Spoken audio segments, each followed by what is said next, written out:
ఆంధ్రప్రదేశ్లో ఎర్రచందనం అక్రమ రవాణాపై ప్రభుత్వం మరోసారి ఉక్కుబాదం మోపుతోంది. ప్రపంచవ్యాప్తంగా అత్యంత విలువైన అటవీ సంపదగా గుర్తింపు పొందిన ఎర్రచందనాన్ని కాపాడేందుకు ప్రభుత్వం తీసుకుంటున్న చర్యలు మరింత వేగం పుంజుకున్నాయి. తాజాగా ఎర్రచందనం అక్రమ రవాణా నిరోధక టాస్క్ ఫోర్స్ చేపట్టిన ప్రత్యేక ఆపరేషన్లో భారీ విజయం సాధించడంతో రాష్ట్ర ప్రభుత్వం సంతృప్తి వ్యక్తం చేసింది. ఈ విజయవంతమైన ఆపరేషన్లో 2 కోట్ల విలువైన 109 ఎర్రచందనం దుంగలను అధికారులు స్వాధీనం చేసుకోవడంతో పాటు ఈ అక్రమ రవాణాలో కీలకంగా వ్యవహరిస్తున్న నల్లాని నందకుమార్తో పాటు మరో 2 అదుపులోకి తీసుకున్నారు.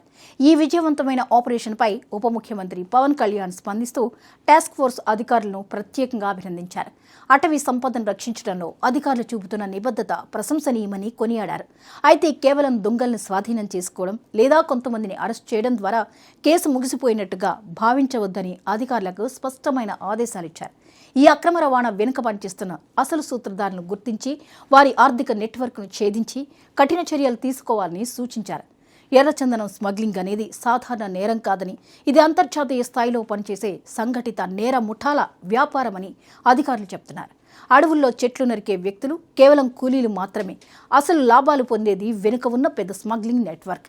ఈ నెట్వర్క్లో స్థానిక మధ్యవర్తులు, రవాణా నిర్వాహకులు, నకిలీ పత్రాలు తయారు చేసే వ్యక్తులు, అంతర్జాతీయ కొనుగోలుదారులు ఉంటారు. అందువల్ల కేవలం అడవిలో పట్టుబడిన వ్యక్తులకే పరిమితం కాకుండా మొత్తం ముఠాను ఛేదించడంపైనే ప్రభుత్వం దృష్టి పెట్టాలని పవన్ కళ్యాణ్ స్పష్టం చేశారు. అటవీ సంపద పరిరక్షణ విషయంలో ప్రభుత్వం ఎలాంటి రాజీ పడబోదని పవన్ మరోసారి స్పష్టం చేశారు. ఎర్రచందనం వంటి అరుదైన ప్రకృతి సంపదను కాపాడటం ప్రభుత్వ బాధ్యత మాత్రమే కాదు, భావితరాలకు అందించాల్సిన జాతీయ సంపదను సంరక్షించడం కూడా మనందరి బాధ్యత అని పేర్కొన్నారు. అందుకే ఎర్రచందనం అక్రమ రవాణా నిరోధక చర్యలను మరింత పకడ్బందీగా అమలు చేయాలని, అవసరమైతే సాంకేతిక పరిజ్ఞానాన్ని మరింత విస్తృతంగా వినియోగించాలని సూచించారు. ఇటీవల కాలంలో ఎర్రచందనం స్మగ్లర్లు తమ పద్ధతులను పూర్తిగా మార్చుకున్నారు. గతంలో అడవుల నుంచి నేరుగా దొంగలను తరలించేవారు. ఇప్పుడు మాత్రం చిన్న చిన్న భాగాలుగా విభజించి రవాణా చేయడం, నకిలీ పత్రాలతో ఇతర కలపగా చూపించడం, రాష్ట్ర సరిహద్దులు దాటి ఇతర ప్రాంతాలకు తరలించడం, అక్కడి నుంచి విదేశాలకు పంపించే ప్రయత్నాలు చేస్తున్నట్లు దర్యాప్తు సంస్థలు గుర్తిస్తున్నాయి. దీంతో పోలీస్ శాఖ, అటవీ శాఖ, టాస్క్ ఫోర్స్, ఇంటెలిజెన్స్ విభాగాల మధ్య సమన్వయం మరింత అవసరమైంది. పవన్ కళ్యాణ్ చేసిన మరో కీలక వ్యాఖ్య కూడా ప్రాధాన్యం సంతరించుకుంది. కూటమి ప్రభుత్వం అధికారంలోకి వచ్చిన తర్వాత ఎర్రచందనం స్మగ్లింగ్ దాదాపు 70% వరకు తగ్గిందని వెల్లడించారు. దీనికి ప్రధాన కారణం టాస్క్ ఫోర్స్ చర్యలను మరింత బలోపేతం చేయడం, అడవుల్లో నిరంతరం కూంబింగ్ నిర్వహించడం, సరిహద్దు ప్రాంతాల్లో నిఘాను పెంచడం, ఇంటెలిజెన్స్ సమాచారాన్ని సమర్థంగా వినియోగించడం అని అధికార వర్గాలు చెబుతున్నాయి. డ్రోన్లు, నైట్ విజన్ పరికరాలు, ఆధునిక కమ్యూనికేషన్ వ్యవస్థల వినియోగంతో స్మగ్లర్ల కదలికను ముందుగానే గుర్తించే ప్రయత్నాలు జరుగుతున్నాయి. ప్రపంచ మార్కెట్లో ఎర్రచందనానికి భారీ డిమాండ్ ఉంది. ముఖ్యంగా China, Japan, Singapore, Hong Kong, Taiwan వంటి దేశాల్లో ఎర్రచందనంతో తయారయ్యే విలాసవంతమైన ఫర్నిచర్, శిల్పాలు, ఔషధ ఉత్పత్తులకు విపరీతమైన ఆదరణ ఉంది. ఈ కారణంగానే అంతర్జాతీయ మార్కెట్లో 1 టన్ను ఎర్రచందనం కోట్ల రూపాయల విలువ పలుకుతుంది.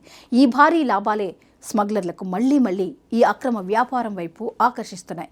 ఆంధ్రప్రదేశ్లోని శేషాచలం అడవులు ప్రపంచంలోనే అత్యుత్తమ నాణ్యత కలిగిన ఎర్రచందనానికి నిలయంగా గుర్తింపు పొందాయి. ఈ ప్రత్యేకత వల్లే దశాబ్దాలుగా ఈ ప్రాంతం స్మగ్లర్లకు లక్ష్యంగా మారింది.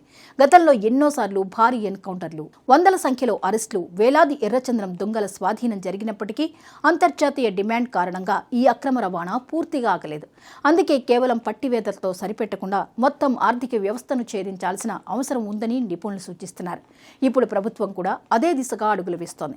కేవలం అడవుల్లో నిఘా పెంచడం మాత్రమే కాదు, అక్రమ రవాణాకు ఆర్థిక సహకారం అందిస్తున్న వ్యక్తులు, హవాలా లావాదేవీలు, అంతర్జాతీయ కొనుగోలుదారులు, ఎగుమతి మార్గాలను కూడా గుర్తించే ప్రయత్నాలు జరుగుతున్నాయి. అవసరమైతే కేంద్ర దర్యాప్తు సంస్థల సహకారంతో మరింత లోతైన విచారణ చేపట్టేందుకు ప్రభుత్వం సిద్ధంగా ఉన్నట్లు తెలుస్తోంది. మొత్తంగా చూస్తే తాజా టాస్క్ ఫోర్స్ ఆపరేషన్ ప్రభుత్వం చేపట్టిన కఠిన చర్యలకు మరో ఉదాహరణగా నిలిచింది. అయితే పవన్ కళ్యాణ్ చెప్పినట్లుగానే అసలు విజయం అంటే దొంగలను స్వాధీనం చేసుకోవడం కాదు, ఈ అక్రమ వ్యాపారాన్ని నడిపిస్తున్న అసలు సూత్రధారులను చట్టం ముందుకు తీసుకురావడం. ఆ దిశగా దర్యాప్తు ఎంత వేగంగా సాగుతుందన్నదే ఇప్పుడు కీలకంగా మారింది. ప్రభుత్వం ప్రకటించినట్లుగా స్మగ్లింగ్ మూలాలను పూర్తిగా నిర్మూలించగలిగితేనే ఆంధ్రప్రదేశ్ అటవీ సంపదను దీర్ఘకాలికంగా రక్షించడం సాధ్యమవుతుందని అటవీ నిపుణులు అభిప్రాయపడుతున్నారు.